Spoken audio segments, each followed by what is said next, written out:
আপনাদের সাথে এতটুকু বলবো, আপনারা সতর্ক থাকবেন, কোন অবস্থায় কেউ যেন বিভ্রান্ত না করতে পারে। কারণ অনেক মানুষ চর অঞ্চলে, অনেক মানুষ আমাদের শহরের বাইরে অবস্থান করে, তারা অনেক সময় জানে না, হয়তো আমার কথা বলছে যে এই মার্কে উনি দাঁড়াইছে। তো এইরকম যেহেতু কিছু খবর আসছে, আমি আপনাদেরকে বলবো এই ব্যাপারটা আপনারা সচেতন থাকবেন। সবচেয়ে বড় কথা, আমাদের প্রিয় নেত্রী দেশনেত্রী খালেদা জিয়া গত 30শে ডিসেম্বর আমাদের মাঝ থেকে চলে গেছে। আমাদের ইচ্ছা ছিল এই নির্বাচন তাকে নিয়ে আমরা করবো, কিন্তু আল্লাহ রাব্বুল আলামিনের ইচ্ছায় চূড়ান্ত, আমাদের কিছু করার নাই। আমরা মনে করি তার যে আত্মত্যাগ, সেই ত্যাগের প্রতি এদেশের মানুষ শ্রদ্ধা দেখিয়ে আগামীতে বিএনপিকে দেশ পরিচালনার দায়িত্ব দিবে, সেটা আমরা আশা করছি। বিএনপির বর্তমান চেয়ারম্যান জনাব তারেক রহমানের নেতৃত্বে আমরা একটি বৈষম্যহীন বাংলাদেশ করব, সেই প্রত্যাশা আমরা ব্যক্ত করছি। আমরা পরিষ্কার করে বলতে চাই, এই জনপদের প্রত্যেকটা মানুষের নিরাপত্তা আমরা নিশ্চিত করব, এই ব্যাপারে কাবা কোনো ছাড় দিব না।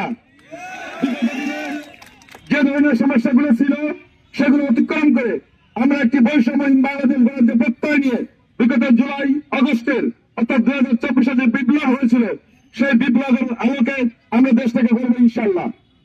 আপনাদের আমি অনুরোধ করবো, আপনার প্রত্যেকে যার যার অবস্থান থেকে দলের যে দিক নির্দেশনা প্রতিনিয়ত আমাদের চেয়ারম্যান মহোদয় যেটা দিচ্ছে, সেটা মানুষের কাছে পৌঁছে দিবেন। সবাই বলি জোরে জোরে।